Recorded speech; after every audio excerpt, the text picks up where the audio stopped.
Hey guys आप सभी को हेलो गाइस आप सभी को हमारे YouTube channel legal mindset judiciary पे स्वागत है। और भारत साक्ष्य अधिनियम का जो लेक्चर सीरीज चल रहा था उसको कंटिन्यू करते हैं। और तो सबसे पहले आप सभी को बहुत ज़्यादा शुक्रिया, और क्योंकि वीडियो को अप्रिशिएट करने के लिए आपका रेस्पॉन्स अच्छा आ रहा है, और इसी तरीके से हमारे वीडियो को अप्रिशिएट कीजिए ताकि हमको मोटिवेशन मिले और भी अच्छा कंटेंट बनाने का। ठीक है, चलिए आगे बढ़ते हैं। तो आज हम पढ़ने वाले हैं सेक्शन 7 भारतीय साक्ष्य अधिनियम का, जो कि हुआ करता था सेक्शन 9। ठीक है, समझ में आ रहा है। और लास्ट क्लास में हमने सेक्शन 6 को अच्छे से पढ़ा था, उसको एक बार आप रिवाइज कर लीजिएगा। वीडियो बहुत ही डिटेल में मैं बनाया हूँ, 3 पार्ट में है, आप देख लीजिएगा। तो आज का लेक्चर होने वाला है सेक्शन 7 पे, बहुत इंपॉर्टेंट है। ठीक है, चलिए सेक्शन 7 पे जाने से पहले एक बार अभी तक जो पढ़े थे, मतलब बस थोड़ा सेक्शन वाइज रिवाइज कर लेते हैं ताकि आपको भी कुछ समझ में आएगा। देखिए सबसे पहले अगर आपको याद होगा, सेक्शन 3 हम लोग पढ़े थे, याद है कुछ? सेक्शन 3 बोलता था कि भैया एविडेंस आप जो दोगे दो ही चीज़ का दे सकते हो। एविडेंस आप दो ही चीज़ का दे सकते हो। ठीक है, ठीक है। अब ये दो चीज़ का दोगे, और ये दो चीज़ का जो एविडेंस दोगे ये हो सकता है एग्जिस्टेंस के लिए आप एविडेंस दो, एग्जिस्टेंस के लिए, या फिर नॉन एग्जिस्टेंस के लिए। क्या? नॉन एग्जिस्टेंस के लिए। ठीक है, एविडेंस आप एग्जिस्टेंस के लिए दे सकते हो या फिर नॉन एग्जिस्टेंस के लिए दे सकते हो। लेकिन किसका एग्जिस्टेंस किसका नॉन एग्जिस्टेंस, ये दो चीज़ का था, याद है? एक था तुम्हारा फैक्ट इन इशू, ठीक है, और एक था तुम्हारा रेलिवेंट फैक्ट। ठीक है, समझे? तो एविडेंस दो ही चीज़ों का दिया जा सकता है। तो मैं बीच का ये जो एग्जिस्टेंस नॉन एग्जिस्टेंस था उसको मैं कहता नहीं था, लेकिन अभी मैं कह रहा हूँ। समझ में आ रहा है? मैं पहले क्या बोलता था, एविडेंस दो ही चीज़ का देंगे, एक होता है फैक्ट इन इशू और एक होता है रेलिवेंट फैक्ट। मैं बस इतना कहता था, लेकिन अभी मैं आपको ये भी कह रहा हूँ कि भैया ये जो फैक्ट इन इशू है, जो रेलिवेंट फैक्ट है, उसका एग्जिस्टेंस का भी दिया जा सकता है और उसका नॉन एग्जिस्टेंस का भी। और मैं ये बताया था सेक्शन 3 पढ़ाते वक्त। ठीक है ये हो गया। फिर हमने पढ़ा सेक्शन 4, हमने पढ़ा सेक्शन 4 में हमने क्या पढ़ा भैया? सेक्शन 4 में हमने पढ़ा रेस जेस्टे। क्या पढ़ा? रेस जेस्टे। ये क्या लिख दिया मैं? रेस जेस्टे। ठीक है, मतलब क्या? Facts forming part of same transaction. Facts forming part of same transaction, समझे? तो ये रजिस्टे पढ़ा। सेक्शन 4 कहता था कि जो भी फैक्ट्स सेम ट्रांजैक्शन के पार्ट हैं भैया, वो रेलिवेंट हो जाएंगे। ठीक है, ये अच्छे से हमने पढ़ा था। मतलब मतलब क्या इसमें हमने क्या पढ़ा था, याद है कुछ आपको? कि भैया जो क्राइम सीन चल रहा है, चलते वक्त उस वक्त जो भी किसी ने कहा, किसी ने कुछ किया, ठीक है, स्पॉन्टेनियस एक्शन, वो सब क्या हो जाएगा? रेलिवेंट हो जाएगा। अच्छे से याद होगा। ठीक है, फिर हमने सेक्शन 5 पढ़ा। सेक्शन 5 में आपको याद है क्या पढ़ा था हमने? Occasion, cause, effect. ठीक है, ओकेजन, कॉज, इफेक्ट, और क्या था भैया? State of things. ठीक है, स्टेट ऑफ थिंग्स था, और स्टेट ऑफ थिंग्स था, और क्या था? अपॉर्चुनिटी। अपॉर्चुनिटी, अपॉर्चुनिटी एक था, अपॉर्चुनिटी। ठीक है, अच्छे से लिख लेते हैं इसको अच्छे से लिख लेते हैं। ओकेजन, कॉज,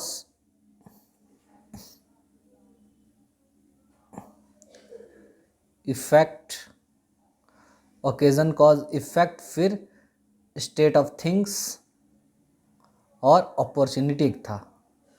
ठीक है, इसको भी हमने अच्छे से कवर कर लिया था, याद है आपको? जी सर। फिर सेक्शन 6, अच्छा एक याद, सेक्शन 3 में ही हमने ये बताया था भैया कि एविडेंस दो ही चीज़ों का दिया जा सकता है, fact in issue, relevant fact. और रेलिवेंट फैक्ट क्या है, उसका लिस्ट कहाँ से कहाँ तक दिया गया है? सेक्शन 4 से 50 तक, याद आ रहा है? सेक्शन 4 से 50 तक आपका बोला गया है, वो सभी लिस्ट है जहाँ पर ये बताया गया है कि कौन कौन से फैक्ट को रेलिवेंट मानेंगे। ठीक है, तो हम वही लिस्ट पढ़ रहे थे। सेक्शन 4 पढ़े, सेक्शन 5 पढ़े, सेक्शन 6 पढ़े। सेक्शन 6 क्या पढ़े? सेक्शन 6 पढ़े हमने मोटिव, प्रिपरेशन और कंडक्ट के बारे में। ठीक है, तो मोटिव, प्रिपरेशन और कंडक्ट भी रेलिवेंट होता है। किसी का किसी फैक्ट इन इशू का मोटिव, आप अगर किसी भी फैक्ट इन इशू का मोटिव के लिए दे सकते हो सबूत, प्रिपरेशन का दे सकते हो और कंडक्ट का भी सबूत दे सकते हो। ठीक है, तो हम लोग ये क्या पढ़ रहे हैं, लिस्ट पढ़ रहे हैं कि कौन कौन सा लिस्ट है ये जो कि बताया जा रहा है कि कहाँ कहाँ पर इस फैक्ट को रिलेवेंट माना जा रहा है। समझ में आ रहा है मैं क्या बोल रहा हूँ। सेक्शन 3 में बोला गया था भैया, सेक्शन 3 में लिस्ट दिया था कि कौन कौन सा फैक्ट को रेलिवेंट फैक्ट बोलेंगे। बोला गया कि सेक्शन 4 से 50 तक जो जो दिया गया है, जो जो लिखा गया है, उसको क्या बोला जाएगा, उसको रेलिवेंट फैक्ट बोला जाएगा। उसको समझ में आ रहा है बिल्कुल। कुछ याद है कि नहीं याद है? ठीक है,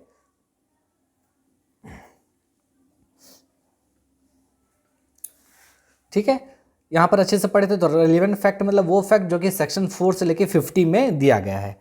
4 पढ़े, 5 पढ़े, 6 पढ़े, तो आज बढ़ेंगे 7। समझे? तो ये अच्छे से हो गया रिवाइज। चलिए आगे बढ़ते हैं। तो आज का सेक्शन क्या है, facts necessary to explain or introduce relevant facts. क्या बोल रहा है कि वो सारे फैक्ट्स जो कि जरूरी हैं एक्सप्लेन करने के लिए, इंट्रोड्यूस करने के लिए, किस चीज को, रेलिवेंट फैक्ट्स को। मतलब सर ठीक है, तो चलिए इसको मैं सीधा जो मेन थीम है उसको समझाता हूं। देखिए यहां पर क्या बोलता है, यहां पर ये 5 चीज के बारे में बात करता है। फिर से बोलो, सेक्शन 7 टॉक्स अबाउट 5 थिंग्स। ठीक है, सेक्शन 7 में हम 5 चीज़ों के बारे में पढ़ेंगे। ठीक है, जैसे आपको पता होगा सेक्शन 4 में जो भी सेम ट्रांजैक्शन के पार्ट हैं उसको रिलेवेंट बोला गया। सेक्शन 5 में बोला गया अगर आप ओकेजन का भी आप सबूत दे सकते हो, कॉज का सबूत दे सकते हो, इफेक्ट का सबूत दे सकते हो, स्टेट ऑफ थिंग्स और अपॉर्चुनिटी का भी सबूत दे सकते हो। सेक्शन 6 ने कहा मोटिव का आप सबूत दे सकते हो, प्रिपरेशन का सबूत दे सकते हो, कंडक्ट का सबूत दे सकते हो, क्योंकि ये सारी चीज़ को रेलिवेंट बताया गया, केस के लिए रेलिवेंट है। अगर कोई चीज़ केस के लिए रेलिवेंट है यानी वो एडमिसिबल भी हो जाता है। ठीक है, हमने पढ़ा था अगर कोई चीज़ मैं रेलिवेंट कह रहा हूं इसका मतलब वो कोर्ट में एडमिसिबल भी है जब तक कुछ अलग ना कहा जाए। समझ में आया? तो नॉर्मली ये माना जाता है कि अगर कोई चीज़ रिलेवेंट हुआ तो वो एडमिसिबल भी होता है कोर्ट में, मतलब कोर्ट में आप उसका सबूत दे सकते हो। समझ में आ रहा है? तो ये हम लिस्ट पढ़ते जा रहे हैं और लिस्ट कहाँ तक जाएगा, 50 तक। तो सेक्शन 50 तक सोचिए हम वो सारी चीज़ पढ़ेंगे जिसका कोर्ट में सबूत दिया जा सकता है। समझे? तो बहुत इंपॉर्टेंट है। तो 7 वही कहता है कि 7 बोलता है कि ये 5 चीज़ों का आप कोर्ट में क्या कर सकते हो, सबूत दे सकते हो, और ये 5 चीज़ रेलिवेंट हो सकते हैं। ओ माय गॉड सर, क्या 5 चीज़? लेकिन अगर हेडिंग देखोगे तो हेडिंग में ही इसने थोड़ा सा बता दिया है कि किस किस चीज़ के बारे में है। तो बोला ऐसा फैक्ट्स जो कि एक्सप्लेन करता हो, ऐसा फैक्ट्स जो इंट्रोड्यूस करता हो, किसको, रेलिवेंट फैक्ट को। और यहां पर लिखा नहीं है फैक्ट इन इशू को भी, क्या, फैक्ट इन इशू को भी। मतलब अगर कोई फैक्ट इन इशू को एक्सप्लेन करने में हेल्प करता हो, इंट्रोड्यूस करने में हेल्प करता हो, तो वो फैक्ट भी रेलिवेंट माना जाएगा। मतलब सर, मतलब उतना आपको दिमाग लड़ाने का नहीं है। सेक्शन 7 में बस ये 5 पॉइंट्स आपको याद कर लेना है। जब कभी भी सेक्शन 7 के बारे में पूछेगा तो आपको सिर्फ 5 पॉइंट्स याद करना है कि सेक्शन 7 कहता है भाई, भारतीय साक्ष्य अधिनियम का सेक्शन 7 और इंडियन एविडेंस एक्ट का सेक्शन 9 ये कहता है कि भाई मेरे ये 5 चीजें को रेलिवेंट बताया गया है, ये 5 चीजों को रेलिवेंट बताया गया है। सर 5 चीज क्या है? रेलिवेंट मतलब क्या सर? रेलिवेंट मतलब आप उसका एविडेंस कोर्ट में दे सकते हैं, वो एडमिसिबल हो जाएगा। समझ में आ रहा है? ओके, तो सर क्या है वो 5 चीज, क्या है जिसका एविडेंस दे सकते हैं एज पर सेक्शन 7? तो बोलता है देखो, facts which are necessary to explain or introduce fact in issue or relevant fact. ये तो हेडिंग ही हुआ, देखो हेडिंग ही लिखा है ना, जो मेन हेडिंग है सेक्शन 7 का, fact necessary to explain or introduce relevant fact. तो यहाँ पर देखो रेलिवेंट फैक्ट में और ऐड कर दिया गया फैक्ट इन इशू। बस समझ में आ रहा है मैं क्या बोल रहा? तो बोला सबसे पहले ऐसे फैक्ट्स जो कि फैक्ट इन इशू को और रेलिवेंट फैक्ट को इंट्रोड्यूस करते हो, एक्सप्लेन करते हो, वो फैक्ट को भी रेलिवेंट माना जाएगा। मतलब सर समझाएंगे अभी, बस समझो, अभी रटने में फोकस करो। क्यों? एग्जाम में तो आपको थोड़ा रटना पड़ेगा ना। समझ तो मैं समझा ही दूंगा, लेकिन जब तक माइंड में आपका एक मैप क्रिएट होना चाहिए। सेक्शन 7 मतलब 5 पॉइंट्स, समझ में आ रहा है? तो पहला चीज क्या बोला, ऐसे फैक्ट्स, ऐसे फैक्ट जो कि फैक्ट इन इशू को और रेलिवेंट फैक्ट को एक्सप्लेन करने में हेल्प करते हो और इंट्रोड्यूस करने में हेल्प करते हो। उसको एक्सप्लेन करते हो या फिर उसको इंट्रोड्यूस करते हो, ठीक है, उसको हम लोग रेलिवेंट मानेंगे। ठीक है सर, ठीक है, मतलब एक्सप्लेन करने वाले फैक्ट और इंट्रोड्यूस करने वाले फैक्ट। हाँ, आगे, facts which support or revert an inference suggested by fact in issue relevant fact. बोल रहा है कि ऐसे फैक्ट जो कि सपोर्ट करता हो, सपोर्ट मतलब जैसे आप अपने भाई को सपोर्ट करते हो, है ना, बहन को सपोर्ट करते हो, तो सपोर्ट करना मतलब वही सपोर्ट। रिबट, रिबट मतलब किसी ने कुछ कहा तो आप उसको क्या करते हो, आप उसको इनकार कर देते हो कि नहीं ऐसा नहीं है, उसको रिबट करना बोलते हैं, कॉन्ट्राडिक्ट करना बोलते हैं। ठीक है, तो बोल रहा है कि अगर कोई फैक्ट सपोर्ट करता हो या फिर रिबट करता, सपोर्ट का उल्टा रिबट होता है। सपोर्ट मतलब किसी को सपोर्ट करना, रिबट मतलब जो चीज कह रहा है आप उसका उल्टा बोल रहे हो। ठीक है, नहीं ऐसा नहीं है बोल के, ठीक है, कॉन्ट्राडिक्ट कर रहे हो। ठीक है, तो पूरा ऐसा कोई फैक्ट जो कि सपोर्ट करता हो, जो रिबट करता हो, किस चीज को सपोर्ट करता हो, किस चीज को रिबट करता हो, भाई मेरे इन्फरेंस को। क्या होता है इन्फरेंस? इन्फरेंस का मतलब होता है क्या? अनुमान। इन्फरेंस का मतलब क्या है? अनुमान है भाई। इन्फरेंस का मतलब है अनुमान, अंदाजा लगाना। क्या? अंदाजा लगाना, अनुमान लगाना। ठीक है, और ये अनुमान और अंदाजा कौन बताया तुमको? ये अंदाजा कौन आपको बताया? ये अंदाजा बताया आपको फैक्ट इन इशू, ये अंदाजा बताया आपको रेलिवेंट फैक्ट। अच्छा, मतलब ये कि देखो, मैं अभी तक ये हर चीज को, पांचों पॉइंट्स को इतने डिटेल में पढ़ेंगे ना कि आप यूट्यूब में पूरा लेक्चर नहीं खोज पाओगे, मैं इतना बता रहा हूं। तो इसलिए मेरा बात ध्यान से सुनो, ये 5 पॉइंट्स को पहले रटने में फोकस करते हैं, फिर इसको अच्छे से पोस्टमार्टम करेंगे। समझो, पहले मैं ये बोला कि ऐसा फैक्ट जो कि एक्सप्लेन करता हो और इंट्रोड्यूस करता हो। एक चीज तो याद रखिएगा, fact in issue relevant fact तो हर जगह आएगा। ठीक है, तो ऐसा कोई फैक्ट जो कि एक्सप्लेन करता हो, इंट्रोड्यूस करता हो फैक्ट इन इशू को, रेलिवेंट फैक्ट को, वो रेलिवेंट होगा, मतलब आप उसका एविडेंस कोर्ट में दे सकते हो। ठीक है, फैक्ट्स विच सपोर्ट और रिबट एन इन्फरेंस, ऐसे फैक्ट्स जो सपोर्ट करते हैं फैक्ट इन इशू को, ऐसे फैक्ट्स जो सपोर्ट करते हैं रेलिवेंट फैक्ट को, ऐसे फैक्ट्स जो रिबट करते हैं फैक्ट इन इशू को, ऐसे फैक्ट्स जो रिबट करते हैं रेलिवेंट फैक्ट को। लेकिन ये ऐसा बोल रहा है कि fact in issue or relevant facts के द्वारा बताया गया इन्फरेंस को वो सपोर्ट या रिबट करता हो। ठीक है, वो फैक्ट सपोर्ट तो कर रहा है, रिबट तो कर रहा है, लेकिन किस चीज को? इन्फरेंस को कर रहा है। अरे इन्फरेंस कौन बता रहा है? इन्फरेंस ये फैक्ट इन इशू बता रहा है या फिर रेलिवेंट फैक्ट बता रहा है। ठीक है, इसको भी पढ़ेंगे। तीसरा, अब ये रटने में फोकस करो। तीसरा, which establish the identity of a person और थिंग। बोला ऐसा कोई फैक्ट जो कि आपको किसी बंदे को पहचानने में मदद करता हो, ऐसा कोई फैक्ट जो आपको किसी चीज को पहचानने में मदद करता हो, तो वो फैक्ट का भी आप एविडेंस कोर्ट में दे सकते हैं। ठीक है, तो किसी बंदे को पहचानना, किसी चीज को पहचानना, तो उसके रिलेटेड जो भी आप फैक्ट बताओगे उसको रेलिवेंट माना गया है। ठीक है, जो उसको, उसके आइडेंटिटी को प्रूव करने में हेल्प करता हो। ठीक है, तो हमने पहला बोला एक्सप्लेन करने वाले फैक्ट्स रिलेवेंट होंगे, इंट्रोड्यूस करने वाले फैक्ट्स रिलेवेंट होंगे। दूसरा में पढ़ा जो सपोर्ट करते हैं या फिर रिबट करते हैं इन्फरेंस को, और इन्फरेंस कौन बताता है? Fact in issue, relevant fact. तो फैक्ट इन इशू द्वारा बताया गया, रेलिवेंट फैक्ट द्वारा बताया गया जो इन्फरेंस होता है, उसको सपोर्ट करने वाले, उसको रिबट करने वाले फैक्ट रिलेवेंट होंगे। तीसरा, ऐसे फैक्ट्स जो कि किसी बंदे का या फिर किसी चीज की आइडेंटिटी को प्रूव करने में हेल्प करता हो, तो वो भी रेलिवेंट होगा। अच्छा, ठीक है। चौथा, ऐसा कोई फैक्ट जो कि टाइम और प्लेस को फिक्स करता हो, फैक्ट इन इशू का। हाँ, तो जो भी फैक्ट इन इशू है उसका टाइम बताता हो कि कब वो घटना हुआ, मर्डर कब हुआ, किस जगह में हुआ, तो वो फैक्ट इन इशू बताया। ठीक है, इसमें तो एग्जांपल दे दिया, बाकी सबका एग्जांपल मैं दिया नहीं हूं, लेकिन अच्छे से बता रहा हूं, अच्छे से मैं बताऊंगा धीरे धीरे। अभी बस आपका बैकग्राउंड क्लियर कर रहा हूँ, समझे कि नहीं? एक बैकग्राउंड तैयार कर रहा हूँ, उसके बाद हम लोग एग्जाम्पल जैसे ही पढ़ेंगे ना, आपको सारा डाउट क्लियर हो जाएगा। समझ में आ रहा है? तो अभी बस रटने में फोकस करो। पहला, एक्सप्लेन करने वाले फैक्ट्स, इंट्रोड्यूस करने वाले फैक्ट्स, सपोर्ट और रिबट करने वाले फैक्ट्स, वो भी इन्फरेंस को, और इन्फरेंस कौन बताता है? Fact in issue, relevant fact. फिर तीसरा, आइडेंटिटी ऑफ अ पर्सन और थिंग को एस्टैब्लिश करने वाला फैक्ट, मतलब किसी चीज या किसी बंदे का जो आइडेंटिटी है उसको प्रूफ करने में हेल्प करता है। ठीक है, फिर ऐसा कोई फैक्ट जो कि फैक्ट इन इशू या रिलेवेंट फैक्ट के टाइम और प्लेस को फिक्स करता हो कि कब हुआ घटना, किस वक्त हुआ, जो भी। ठीक है। फिफ्थ नंबर है जो रिलेशन ऑफ पार्टीज बताता हो, ऐसा कोई फैक्ट जो कि पार्टीज के रिलेशंस को बताता हो, तो उस फैक्ट को भी रेलिवेंट बोला गया। बस ये 5 चीज याद कर लो, प्रीलिम्स में ये 5 ही ऐसे ही क्वेश्चन आएगा कि भैया ये कौन कौन से फैक्ट्स सेक्शन 7 में रेलिवेंट है, मुझे बताओ। पहला, तो आइए चार्ट में पढ़ लेते हैं, वही जो पढ़ा है आपको। बताओ कौन सा फैक्ट्स रिलेवेंट होंगे? इंट्रोडक्टरी और एक्सप्लेनेटरी फैक्ट्स बताया। ऐसा फैक्ट्स जो कि इंट्रोड्यूस करता है, ऐसा फैक्ट्स जो कि एक्सप्लेन करता है, इंट्रोड्यूस करता है या फिर एक्सप्लेन करता है, ठीक है, तो वो फैक्ट रिलेवेंट होगा, ठीक है। फिर हमने पढ़ा ऐसा फैक्ट जो सपोर्ट करता है, जो रिबर्ट करता है, किस चीज को? इन्फरेंसेस को, ठीक है। इन्फरेंसेस मतलब अंदाजा, मतलब आपने जो अंदाजा लगाया और उस अंदाजा को अगर कोई फैक्ट सपोर्ट कर रहा है तो वही रेलिवेंट होगा, अगर कोई उसको कॉन्ट्राडिक्ट कर रहा है तो भी रेलिवेंट होगा।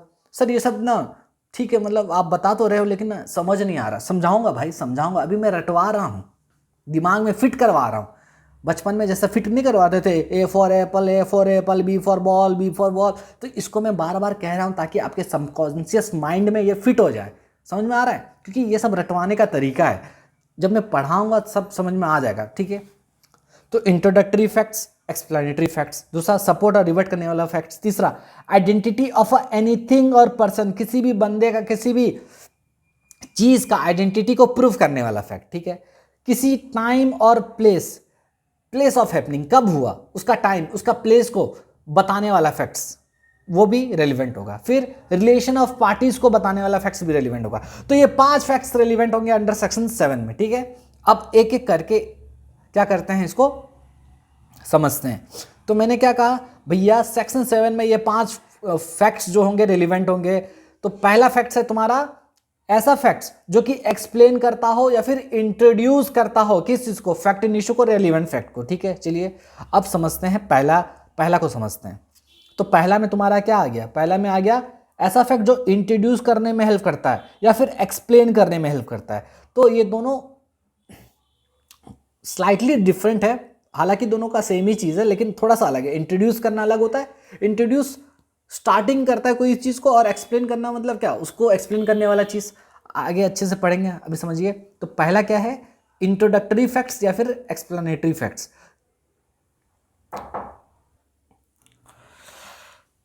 तो पहला चीज है इंट्रोडक्टरी फैक्ट्स या फिर एक्सप्लेनेटरी फैक्ट्स।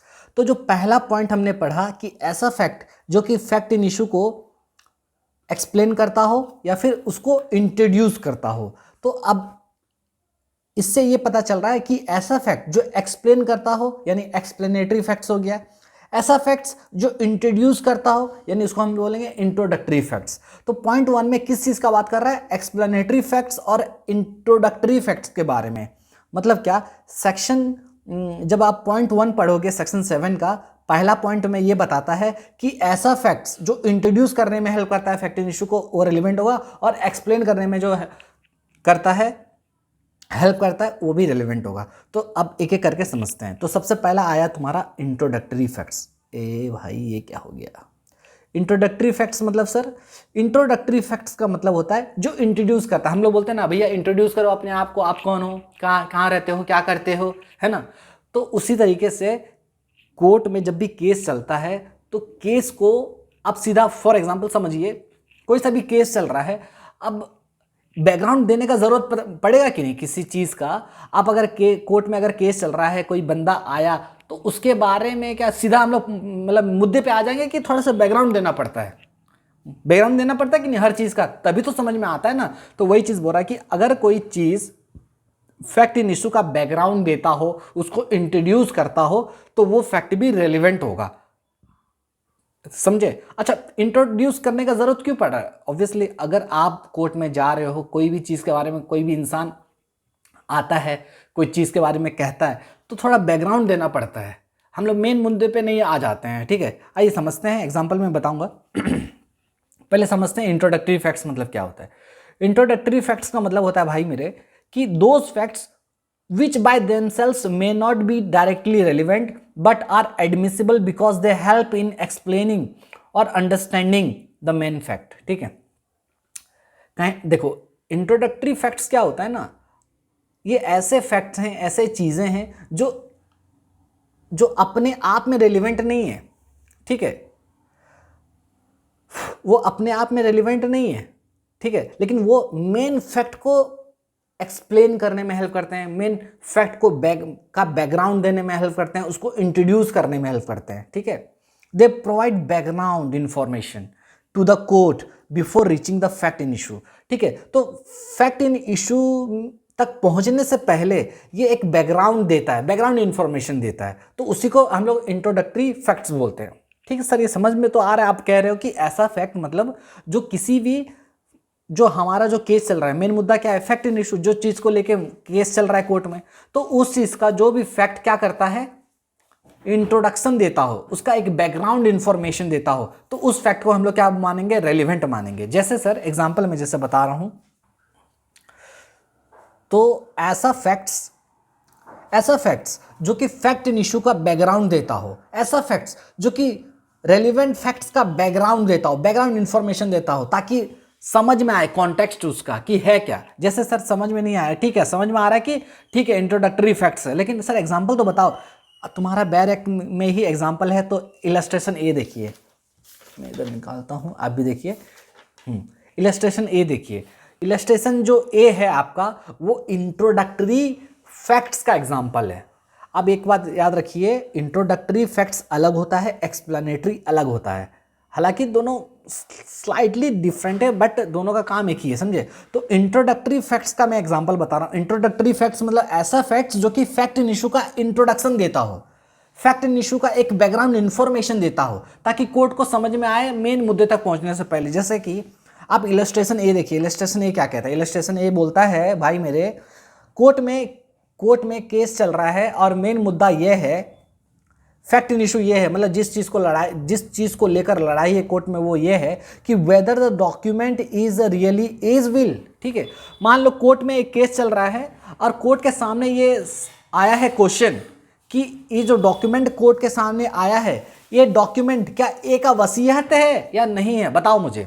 ठीक है, कोर्ट के सामने केस आया है कोई चीज़ को लेके, कोई डॉक्यूमेंट को लेके, हाँ, और ये बताया जा रहा है, ठीक है, इसको कोर्ट को प्रूव करना है, मतलब कोर्ट को क्या प्रूव करना है, पार्टी को प्रूव करना है, कोर्ट को ये देखना है ये कोई वसीयत है। ठीक है, ठीक है, तो कोर्ट के सामने ये क्वेश्चन आया है, ये जो डॉक्यूमेंट मिला है कोर्ट को, भैया ये क्या ए का वसीयत है क्या, ए का वसीयत है क्या, ये मेन क्वेश्चन है। ओके, समझ में आ रहा है। अच्छा, तो अब देखो, तो इसमें इंट्रोडक्टरी फैक्ट्स क्या होगा,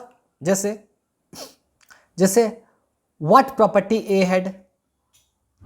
ठीक है, जैसे इंट्रोडक्शन इसमें क्या हो सकता है, बैकग्राउंड फैक्ट्स क्या दे सकते हैं कोर्ट में, व्हाट प्रॉपर्टी ए हैड, ए का क्या प्रॉपर्टी था, who were his family members eight that time. ठीक है, ए का प्रॉपर्टी क्या है, कौन कौन उसके फैमिली मेंबर्स थे उस वक्त।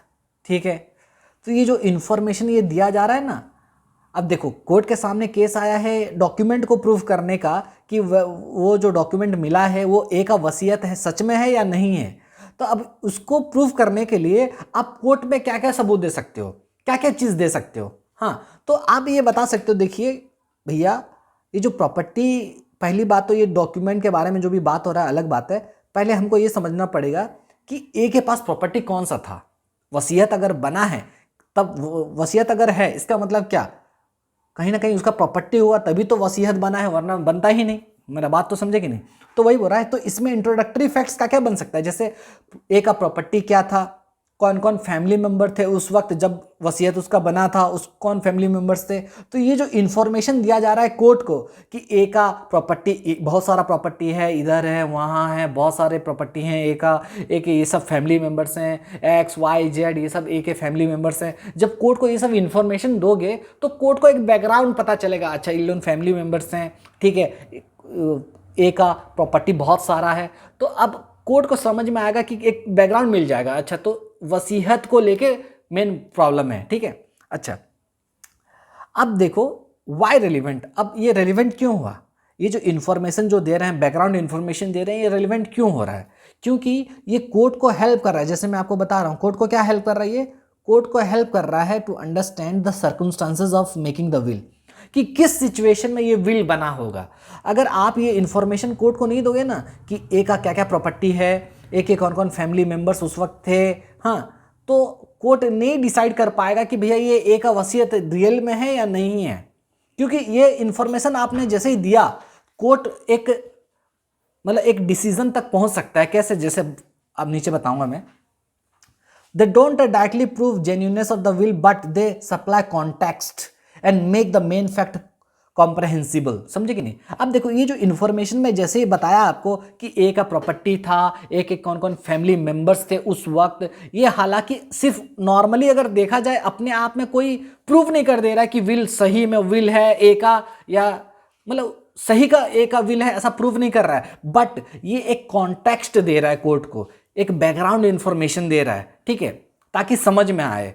जैसे मतलब समझिए ये कैसे, मतलब ये कैसे हेल्प करेगा, समझिए रेलिवेंट क्यों होगा। समझिए देखिए ये जो मैं लिखा हूँ ना, आपका सिर्फ एक लाइन लिखा गया है आपका क्या बोलते हैं कि बैरेक्ट में, लेकिन मैं उसको आपको समझाने के लिए इतना सारा लिखा हूँ, आपको बस ये समझने के लिए इतना लिखा गया है। आपको एग्जाम में बस पूछ लेगा, इलस्ट्रेशन दे देगा, बोलेगा इंट्रोडक्टरी फैक्ट्स है या एक्सप्लेनेटरी फैक्ट्स है, पूछ बताओ, तो आपको समझ में आना चाहिए ना भाई, जब समझे रहोगे तभी तो लिख पाओगे ना। तो समझो मैं क्या कह रहा हूँ, तो इसमें यह है कि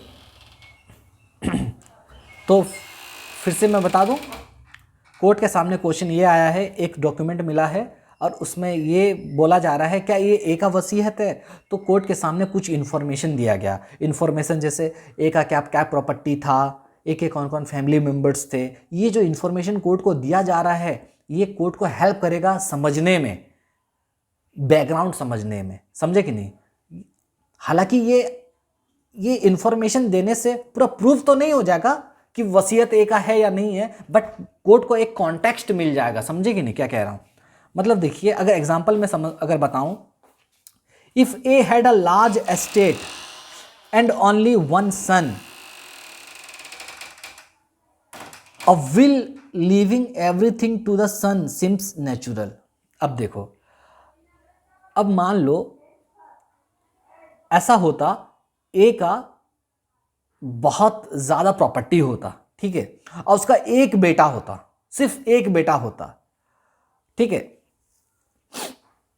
और वो वसीयत में सारा चीज अपने बेटा का नाम कर देता, तो हमको लगता हाँ नेचुरल है, नॉर्मली चीज है, कुछ इसमें दिक्कत क्या है, ठीक है। लेकिन मान लो ए का बहुत सारे हेयर्स हैं, ए के जो लीगल एयर्स हैं वो बहुत सारे हैं, उसके जो भी लीगल रिप्रेजेंटेटिव आप कहते हो ना, उसके जो बेटे वगैरह जो हैं, फॉर एग्जांपल बहुत सारे हैं। अगर उसके एक बेटा रहने से कुछ प्रॉब्लम नहीं हो, फॉर एग्जांपल मान लो 5 बेटे हैं, and the will favours a stranger it में अपीयर सस्पिशियस। मतलब समझो, देखिए मान लो, अब क्वेश्चन क्या हो रहा है, देखिए अब ये हेल्प कैसा कर रहा है, ये जो मैं 2 इन्फॉर्मेशन आपको दिया, समझो मेरा बात को, ये 2 इन्फॉर्मेशन दिया मैं आपको, ये 2 इन्फॉर्मेशन से कोर्ट को बैकग्राउंड मिलता है वसीयत के बारे में। कैसा बैकग्राउंड मिलता है समझो, अगर वसीयत में ऐसा लिखा है, मान लो कोर्ट को जो वसीयत मिला है उसमें लिखा है,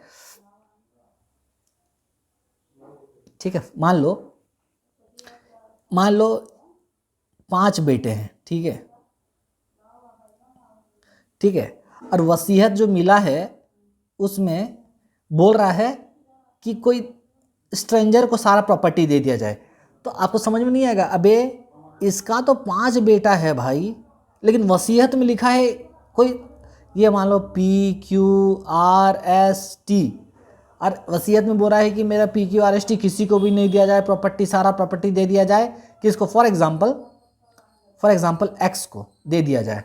तो आप अगर कोर्ट हो, आपको इन्फॉर्मेशन मिला कि देखो ये जो केस आया है, ये जो डॉक्यूमेंट है, डॉक्यूमेंट में कोई डॉक्यूमेंट को लेके सवाल चल रहा है कि ए का प्रॉपर्टी, ए का वसीयत है या नहीं है, तो आप कोर्ट हो, आपको पता चला कि ए का क्या क्या प्रॉपर्टी था, पता चल गया, ठीक है, बहुत सारा प्रॉपर्टी था। फिर आप ये देखे ए के घर वाले कौन कौन है, फैमिली मेम्बर्स कौन कौन है, कितने बेटे हैं, आप देखे भाई 5 बेटे हैं। जब आप वसीयत देखे, वसीयत में लिखा गया है जो वसीयत जो होगा, जो सारा प्रॉपर्टी एक्स को दे दिया जाएगा, तो आप कोर्ट आप बोलोगे भैया एक्स तो कोई है ही नहीं यहाँ पर, तो एक्स को कैसे वो दे सकता है। तो आपको एक हेल्प मिल रहा है कि नहीं समझने में, हाँ आपको एक कॉन्टेक्स्ट मिल रहा है कि नहीं। क्योंकि अगर किसी बंदे का मान लो एक ही बेटा है और वो सारा प्रॉपर्टी इसके नाम कर दे रहा है, तो समझ में आता है कि ठीक है उसी का नाम कर दे रहा है।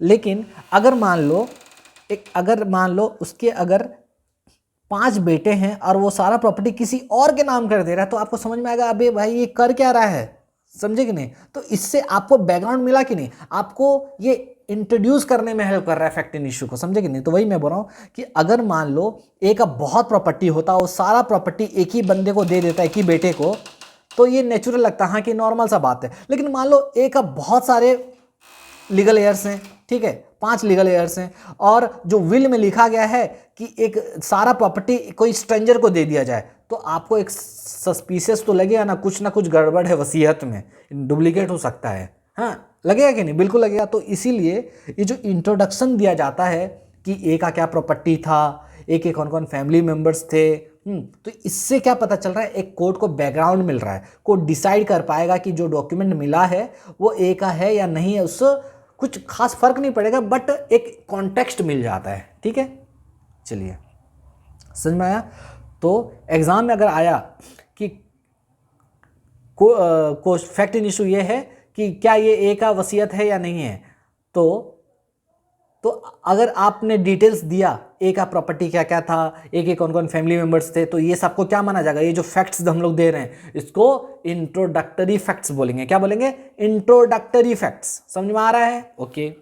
दूसरा इलस्ट्रेशन भी, ये भी दिया गया आपका, किसमें दिया गया? ये आपका दिया गया है एग्जाम्पल में, ठीक है, इलस्ट्रेशन बी में दिया गया है, ठीक है। ये इंट्रोडक्टरी फैक्ट्स का एग्जाम्पल है।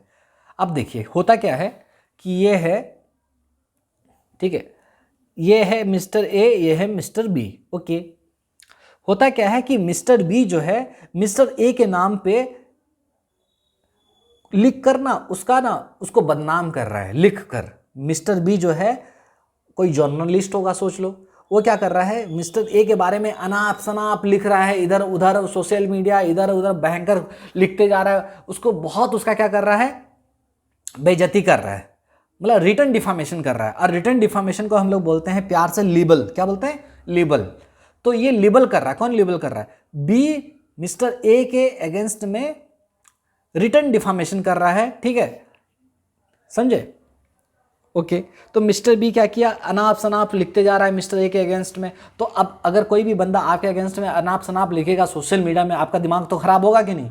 अगर आप बड़े पर्सनैलिटी हो तो आप तो केस भी करोगे। तो मिस्टर ए क्या किया, केस कर दिया, बोला रुक तेरे को बताता हूँ मैं, तू अनाप शनाप मेरे बारे में लिख रहा है, ठीक है।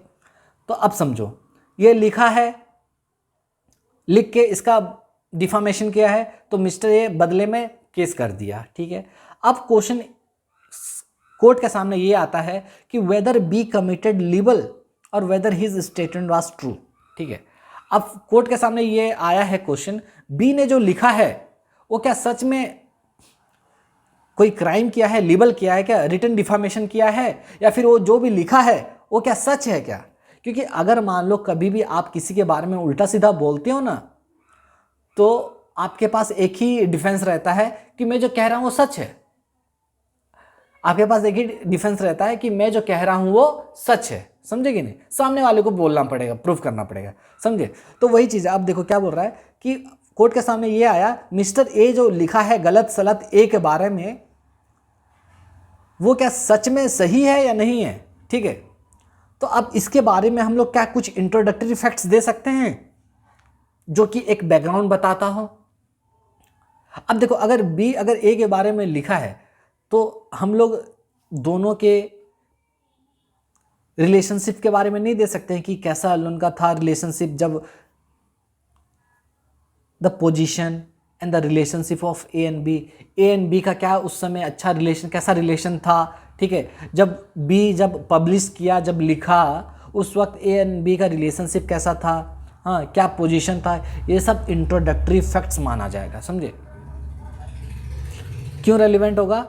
दे help to explain why the libel might have been written. ये इसलिए रेलिवेंट होगा कि ये हेल्प करेगा ये एक्सप्लेन करने में कि क्यों लिबल उसने लिखा था। दूसरा, they provide necessary context to understand the nature of dispute.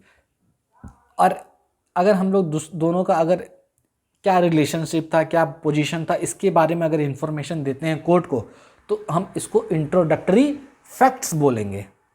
समझ में आ रहा है? मतलब समझो, अगर मान लो कि ए एंड बी, ए के बारे में लिखा है, एग्जाम्पल जैसे बता रहा हूँ, अगर मान लो ए एंड बी दोनों दुश्मन होते, ठीक है, मान लो ए एंड बी का भयंकर दुश्मनी चल रहा है, दोनों राइवल हैं, हाँ, तो समझ में आता कि if A and B were hostile, hostile मतलब अगर अपोजिट पार्टी हुए, दुश्मन हुए, अगर A and B were hostile और in a dispute at that time, अगर जब उसने लिखा था बी उस वक्त दोनों का दुश्मनी चल रहा था, the court can see whether the libel arose out of the malice, ठीक है, और जेन्यून कॉज, ठीक है। तो कोर्ट उस वक्त समझ सकता है कि ये जानबूझ के लिखा था उसको हर्ट करने के लिए, हाँ, कि वो जेन्यून लिखा था, समझे कि नहीं मैं क्या कह रहा हूँ। तो अगर उन दोनों के बीच मान लो जब बी ए के बारे में लिखा, अगर उस वक्त दोनों का क्या रिलेशन चल रहा था, क्या उन के बीच का आपस में बातचीत पहले क्या हुआ था, दोनों क्या दुश्मनी चल रहा था क्या, तो इस चीज़ का अगर फैक्ट्स दे दोगे तो ये इंट्रोडक्टरी फैक्ट्स कहलाएगा, क्योंकि इससे पता चल जाएगा कि अगर मान लो दोनों का दुश्मनी चल रहा था तो ऑब्वियस बात है कि बी जानबूझ के लिखा होगा उसके बारे में, समझे कि नहीं, वही चीज़ बोल रहा हूँ। However the only fact that there was a hostile or strained relation is relevant. However, only the fact that there was a hostility or strained relations is relevant. लेकिन मान लो आपको पता चला कि ए एंड बी के रिलेशन ख़राब था, दोनों में दुश्मनी था, ठीक है, अच्छा रिलेशन था ही नहीं, तो आप उसका सबूत दे सकते हो, देखो सर दोनों का अच्छा रिलेशन नहीं था, दोनों का दुश्मनी चल रहा था, तो बी इसलिए लिखा है ऐसा। तो ये फैक्ट रिलेवेंट होगा क्योंकि ये इंट्रोड्यूस कर रहा है, इंट्रोडक्शन दे रहा है फैक्ट इन इशू के बारे में।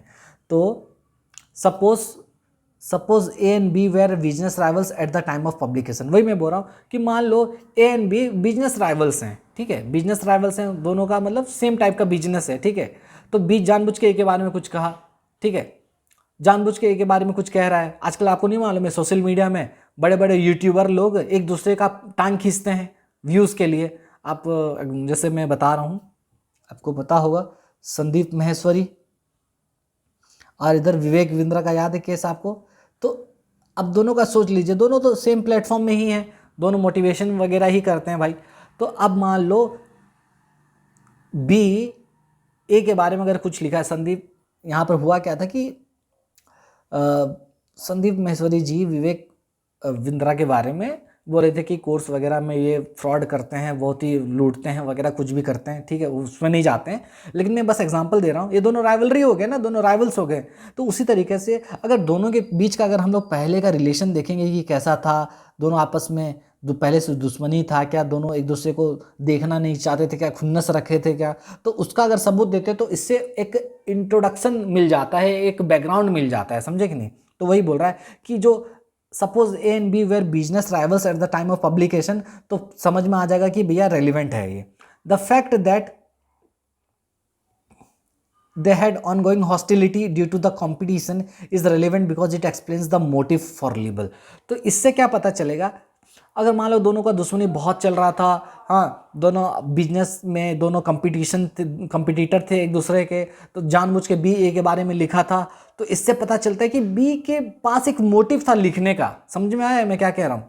तो ये इससे क्या हो रहा है, जब आप बी का और ए का पहले का रिलेशन क्या था दोनों का और पोजीशन के बारे में बताते, तो इससे क्या मिल रहा है, एक इंट्रोडक्शन मिल रहा है जो कि फैक्ट इशू को इंट्रोड्यूस करने में हेल्प करता है, आपको एक बैकग्राउंड मिलता है केस के बारे में। The minute details of some unrelated quarrel are not relevant because they don't directly affect the fact issue।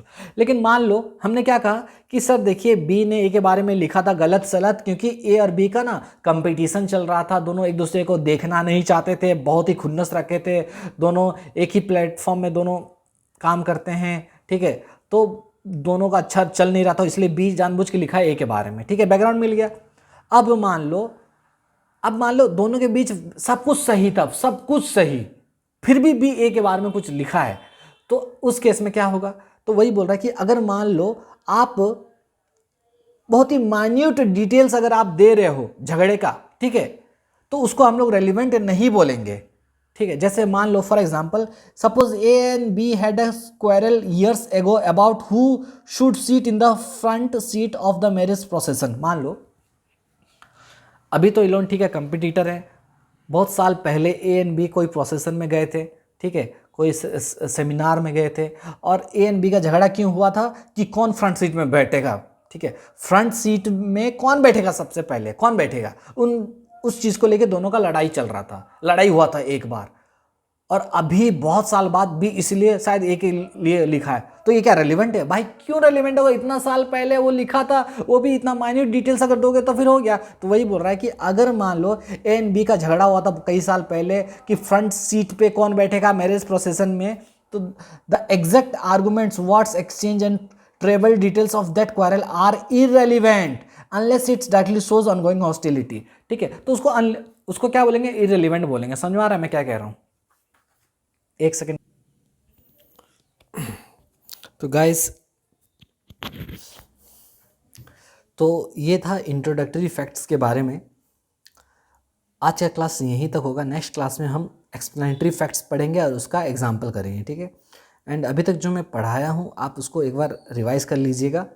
ठीक है, और मिलते हैं नेक्स्ट वीडियो में, क्योंकि जितना भी मैं पॉइंट्स आपको बताया ना अभी 5 पॉइंट्स अंडर सेक्शन 7, हम सभी पॉइंट्स को बहुत ही बारीकी से पढ़ेंगे। ठीक है, तो पहले तो मैं आपको रटवा दिया कि 5 फैक्ट्स कौन से हैं जो रिलेवेंट हैं अंडर सेक्शन 7।